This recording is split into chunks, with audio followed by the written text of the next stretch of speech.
Buenas tardes compañeros, nosotros somos el equipo 2 y vamos a presentar el seminario de la práctica 5 que trata de ungüentos. El equipo consta de Ramírez Muñoz, Joshua Alexander, Santiago Rodríguez, Héctor Brandon, Zamora Barrera Karen y un servidor, González Maldonado, Adán Raúl. Son un grupo de preparados farmacéuticos que se caracterizan por ser más viscosos que el agua y tener una consistencia semisólida. Están destinados a ser aplicados sobre la piel o ciertas mucosas, para ejercer una acción local o permitir que penetren los medicamentos que contienen. Se realizan con excipientes grasos hidrófobos, que poseen una capacidad más oclusiva, ya que forman una capa impermeable sobre la piel, lo que dificulta la evaporación del agua. Debido a esta capacidad para retener el agua interna y el sudor, suavizan e hidratan la piel, no absorben exudados acuosos. Los ungüentos están indicados en dermatosis muy secas, en áreas donde la piel es gruesa, como las palmas, las plantas, los codos y rodillas, como por ejemplo en la psoriasis. También son excelentes para ablandar y retirar costras o descamaciones. Por lo contrario, están contraindicados en zonas infectadas y lesiones exudativas, ya que su efecto oclusivo empeoraría la infección. En general, las bases de los ungüentos se clasifican en 4 grupos: los hidrocarburos, que pueden ser parafinas duras y blandas; de absorción, que puede ser lanolina o cera de abeja; de emulsión, que pueden ser de agua en aceite o aceite en agua; y bases solubles en agua, que pueden ser macrogeles o polietilenglicol. También tenemos, de acuerdo a la naturaleza de la base, la preparación que puede tener características hidrofílicas o hidrofóbicas. Los ungüentos hidrófobos con regularidad poseen poca agua y absorben poca cantidad de esta. Se fabrican usando parafinas, ceras o grasa animal. Los ungüentos hidrófilos tienen la propiedad de ser miscibles con el agua, contienen polietilenglicol de bajo peso molecular como dispersante, ya sea líquido o sólido. Los ungüentos emulsificantes en agua consisten en una base grasa hidrófoba a la que se le agrega un agente en emulsión, agua-aceite. La diferencia principal entre las diversas formas farmacéuticas semisólidas es el contenido de agua. Un ungüento no contiene nada de agua o poca. Una pomada contiene más cantidad de agua que un ungüento, pero menos que una crema. La crema es de todas las fórmulas semisólidas la que contiene más cantidad de agua, generalmente a partir de un 50%. El grado de absorción, a igualdad de principio activo, disminuye en ese mismo orden, encontrando que un ungüento tiene una mejor potencia que un gel. Las materias primas farmacéuticas deben contener los excipientes adecuados que permitan la calidad, estabilidad y durabilidad de los medicamentos a formular. En este caso, se utilizan agentes dispersantes, antioxidantes, estabilizantes, emulsionantes y espesantes. En esta tabla se describen algunos excipientes comúnmente utilizados, qué categoría funcional tienen, su propósito en determinadas formas farmacéuticas y algunos ejemplos. Pero de esto vamos a detallar más adelante. Por ahora nos vamos en los problemas durante su formulación o su desarrollo. En los ungüentos se pueden presentar fenómenos de aglomeración o formación de grumos. Puede haber adherencia de los agregados a los mezcladores.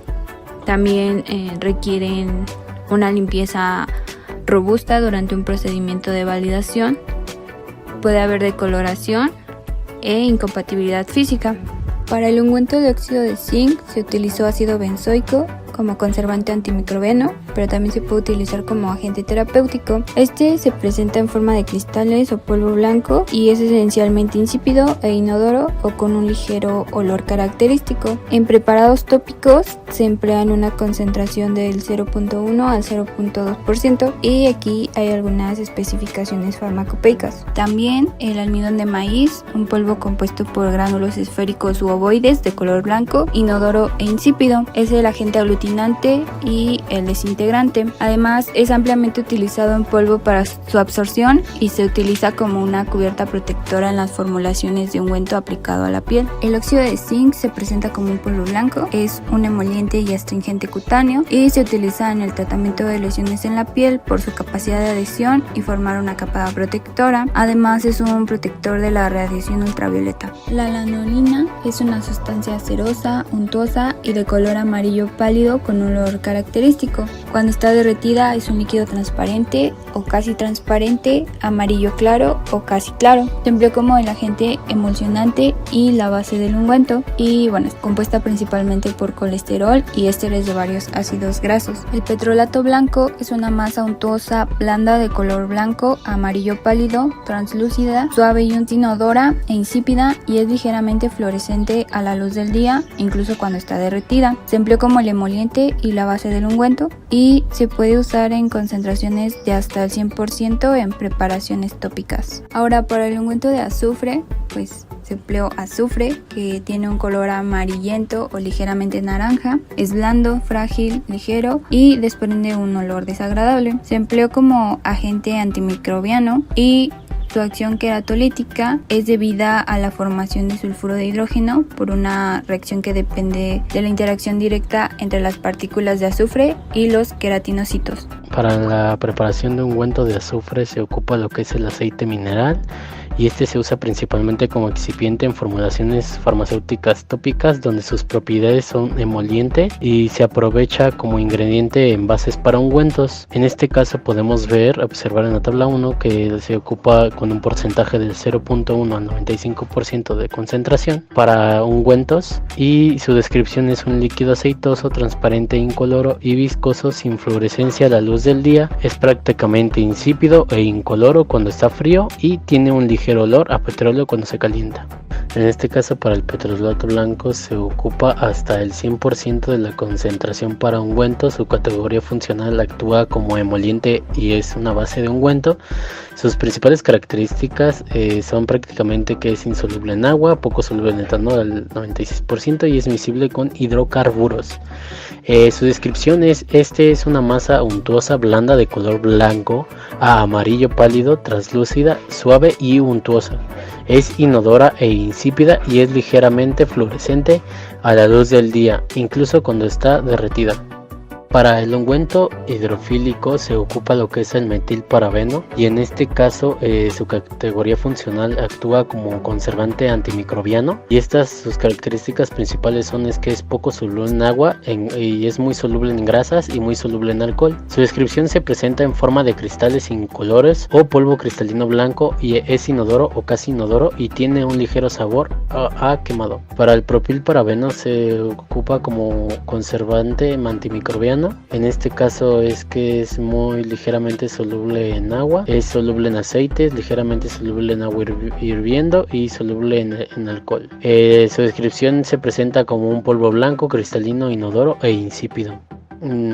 Para el lauril sulfato de sodio, en este caso se puede obtener como concentración de 0.5 a 2.5 en la formulación. Y su categoría funcional actúa como tensoactivo aniónico, detergente, emulsificante, penetrante cutáneo. Características principales es que su punto de fusión está entre 204 a 207 grados centígrados, y su descripción es que consiste en cristales, copos o polvo de color blanco, crema o amarillo pálido, con un tacto suave, un sabor amargo y un ligero olor a sustancias grasas. En el caso del propilenglicol se ocupa de una concentración de 5 al 80% para uso tópico. En este caso su categoría funcional es como conservante antimicrobiano, humectante y agente plastificante. Su descripción es un líquido transparente, incoloro, viscoso y prácticamente inodoro, con un sabor dulce y ligeramente acre que se asemeja al de la glicerina. Para el alcohol esteárico, su categoría funcional actúa como agente de endurecimiento. El punto de fusión está entre 59.4 a 59.8 grados centígrados para el material puro, y en su solubilidad es soluble en cloroformo, etanol, éter, hexano, propilenglicol, benceno, acetona y aceites vegetales. Es prácticamente insoluble en agua. Su descripción es que se presenta en forma de trozos, copos o gránulos duros, blancos y gránulos con un ligero olor característico y un buen sabor. Para el caso del petrolato blanco, su categoría funcional actúa como emoliente y también como base en ungüentos. En este caso se ocupa hasta el 100% de la concentración, ya que se ocupa como agente tópico para lo que es un ungüento. Su característica principal es prácticamente insoluble en agua, poco soluble en etanol al 96% y miscible en hidrocarburos. Su descripción es que se presenta como un sólido inodoro e insípido, translúcido, incoloro o blanco, y se siente ligeramente grasoso al tacto efecto y puede mostrar una fractura frágil microscópicamente. Es una mezcla de haces de microcristales. Cuando se derrite la parafina esencialmente no tiene fluorescencia a la luz del día y tiene un ligero olor, puede ser aparente.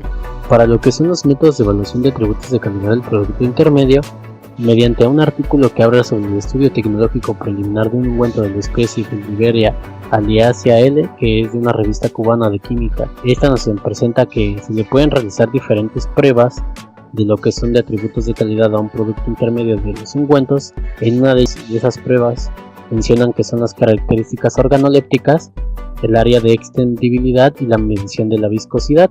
Para las organolépticas lo que se hace es que se toma como principal el color, el olor, el brillo, la homogeneidad, la formación de grumos, untuosidad y arenosidad.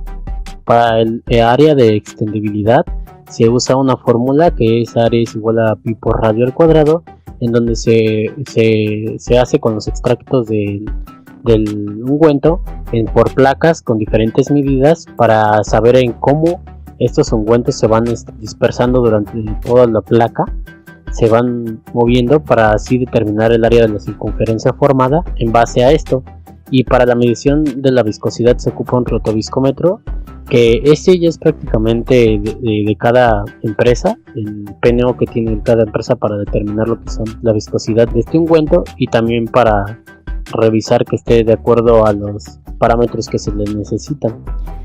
El procedimiento para realizar el ungüento de óxido de zinc consiste en primero colocar en un mortero 0.13 gramos de ácido benzoico y 15.45 gramos tanto de almidón de maíz como de óxido de zinc para triturarlos hasta obtener un polvo fino. Después, en un vaso de precipitados de 250 ml de vidrio se funden 51.48 gramos de lanolina y 17.5 gramos de petrolato blanco en baño María hasta alcanzar una temperatura de 80 grados centígrados. Y esta fase, que es la fase oleosa, se agrega al polvo ya pulverizado en el mortero y finalmente se mezclan hasta formar una pasta homogénea. Para el ungüento de azufre se debe pulverizar en un mortero con ayuda de pistilo 10 gramos de azufre y al mismo tiempo se debe calentar en un vaso de precipitados de 250 mililitros de vidrio, 10 gramos de aceite mineral y 80 gramos de petrolato blanco en un baño María a 75 grados centígrados, y esta mezcla se debe adicionar al azufre precipitado y con la ayuda del pistilo incorporarlo hasta formar una pasta homogénea. Y por último, para el ungüento hidrofílico, primero la fase oleosa formada por 15 mililitros de alcohol estiarílico y 25 gramos de petrolato blanco se colocan en un vaso de precipitados de 250 mililitros y se funden a baño María a 75 grados centígrados. Por otra parte, se deben transferir a un vaso de precipitados de 100 mililitros, 0.025 gramos de metilparabeno, 0.015 gramos de propilparabeno, 12 gramos de propilenglicol, 1 gramo de lauril sulfato de sodio y 47 gramos de agua destilada, y calentarlo a 75 grados centígrados también. Después se debe agregar la fase 1 o la fase oleosa a la fase formada anteriormente con agitación mecánica, y finalmente se deben dejar enfriar hasta que las materias primas solidifiquen. En cuestión de resultados tenemos esta tabla que nos enlista las tres características que tendríamos que verificar en nuestros ungüentos, que serían apariencia, color y olor. En caso del ungüento de óxido de zinc tenemos una apariencia uniforme sin partículas extrañas, un color blanco con ligero tendencia a beige, seguramente por la presencia de la lanolina, y un olor característico propio de las materias primas. En el ungüento de azufre tenemos una apariencia de igual manera uniforme sin partículas extrañas, un color amarillo y un olor a azufre, sería también característico de las materias primas. En el ungüento hidrofílico tenemos una apariencia uniforme sin partículas extrañas, un color blanco y un olor característico. Conclusiones. La elección de una base adecuada es fundamental para la formulación y preparación de ungüentos. Los ungüentos ayudan a hidratar la piel gracias a sus propiedades de retención del agua, por eso se les conoce como oclusivos. Al ser grasos, son difíciles de quitar. En el análisis de riesgo del ungüento de azufre encontramos como primer etapa la de disminución de tamaño de partícula, y en este caso nuestro modo potencial de falla sería un tamaño de partícula demasiado grande, con efectos potenciales de apariencia grumosa no uniforme, dándonos una severidad de 8, teniendo causas potenciales de mecanismo de falla, equipo inadecuado o mal trabajo manual, ya que esta vez se hizo de manera manual en un mortero. Como ocurrencia sería 7 porque puede ser pues muy recurrente, y el control de proceso sería usar el equipo adecuado o revisión de uniformidad de tamaño de partícula. El control de proceso sería por vía visual con una detección de 7, dándonos un número de prioridad de riesgo de 392. Esto quiere decir que es de características indeseables. En segunda etapa tenemos el calentamiento del petrolato blanco, ya que aunque el petrolato es un material intrínsecamente estable por la naturaleza no reactiva de sus componentes, no debe de calentarse por periodos prolongados por encima de la temperatura necesaria para lograr su fluidez completa, esta es 70 grados centígrados. El modo de fallo sería exceso de calentamiento, con efectos potenciales por descomposición por exceso de calentamiento. La severidad muy alta sería de 10. Las causas potenciales del mecanismo de fallo son equipos sin control de temperatura o descuido del proceso de calentamiento, ya sea que se eleva demasiado la temperatura o demasiado tiempo. La ocurrencia sería de 5. En control de procesos de prevención sería verificar que el equipo tenga medio para medir temperatura o medirla manualmente y mantener el cuidado del proceso. El control en proceso es igual visual. La detección es de 5 y nuestro número de prioridad de riesgo es de 250. Se sigue manteniendo como indeseable. Tercera etapa de proceso tenemos también calentamiento, pero será de aceite mineral. Nuestro modo de falla obviamente será exceso de calentamiento, ya que el aceite mineral por exceso de exposición tanto a calor como a luz comienza un proceso de oxidación formando peróxidos. Tendría una severidad de 10. La causa potencial o mecanismo de fallo sería un equipo sin control de temperatura o descuido del proceso de calentamiento, como ya dijimos, ya sea por cantidad de calor o por tiempo de exposición. La ocurrencia sería igual de 5. De la misma manera sería control de proceso tener equipos que puedan medir la temperatura o medirla manualmente. Nuestro control de proceso igual sería visual y nuestro número de prioridad de riesgo después de una detección de 5 nos termina dando 250, es decir, también sería indeseable. Como nuestro control de riesgo para disminución en tamaño de partícula sería establecer un tamaño de partícula por tamizado. El encargado de realizarlo sería aquel encargado de disminución de tamaño de partícula, obviamente ya en el siguiente semestre. La severidad sería de 8, eso no afecta, pero la ocurrencia y la detección bajan, dándonos una jerarquización ya responsablemente aceptable. En caso de los otros dos controles, el 2 y el 3, que son excesos de calentamiento, sería que se implemente un monitor activo con termómetros manuales y en caso de poder hacerse, equipos con control de temperatura que sean 100% funcionales. Nuestra severidad no se cambia, pero nuestra ocurrencia y detección disminuyen al nivel que vuelven razonablemente aceptables. En el análisis de riesgo del ungüento hidrofílico, como primera etapa tenemos calentamiento de petrolato blanco, ya no vamos a repetirlo. Tenemos calentamiento de propilenglicol, el cual es importante cuidar ya que tiende a oxidarse. Los modos de falla, efectos de falla, causas potenciales y controles de procesos son prácticamente iguales. Y es de jerarquización indeseable, no lo vamos a repetir. Nuestra tercera etapa es agitación. Como modo de potencial de falla sería agitación inadecuada. El efecto potencial de esta falla sería inestabilidad de la emulsión. Tendríamos una severidad de 8, es una severidad importante. La causa potencial de los mecanismos de fallo es equipo inadecuado o mal trabajo manual, ya que nuestra agitación fue manual. La ocurrencia sería de 6, como control de proceso sería usar equipo adecuado o establecer parámetros de agitación. Nuestro control de proceso será visual con una detección de 7, dándonos un número de prioridad de riesgo de 336, es decir, es indeseable. Por control de riesgo, aquellos parámetros que son por calentamiento tienen las mismas acciones de mejora y se llega hasta jerarquización de responsablemente aceptable, así que no lo vamos a repetir. En caso de la agitación sería realizar una agitación adecuada como acción de mejora, estableciendo algún posible parámetro de agitación. El responsable sería el encargado de hacer la agitación el siguiente semestre. La severidad no disminuye, sin embargo la ocurrencia y la detección sí, llevándonos a una jerarquización ya aceptable con control. En el control de riesgo del ungüento de óxido de zinc, nuestra única diferencia a los que ya hemos visto previamente es el calentamiento de la lanolina. La lanolina, por exposición excesiva o prolongada al calentamiento, puede hacerse oscura o desarrollar un fuerte olor a rancio. por lo cual el modo potencial de falla es exceso de calentamiento, el efecto potencial sería mal olor y aspecto. Se ha dicho en otros procesos por calentamiento, necesitamos verificar que el equipo tenga un medio para medir la temperatura o medirla manualmente manteniendo el cuidado del proceso. En este caso sería de jerarquización indeseable. Como parte de los controles de riesgo tenemos los mismos para aquellos que son por calentamiento y los mismos para tamaño de partícula. Todos estos ya los hemos nombrado, así que no los repetiremos. Como parte del enfoque industrial tenemos el equipo OEM100 de la marca Sama. Es un mezclador planetario con flexibilidad de uso para productos farmacéuticos y o cosméticos, con capacidad de 5 a 200 litros, depende del requerimiento de usuario, con un control de 0 a 63 revoluciones por minuto. Y en caso del empaquetado tenemos una máquina de llenado y sellado TFS60 con flexibilidad de uso para aceites, ungüentos, pomadas, etc. Por hora empaqueta de 1800 a 4200 tubos con capacidad de personalización en cantidad de relleno, tamaño de tubo y diámetro de tubo.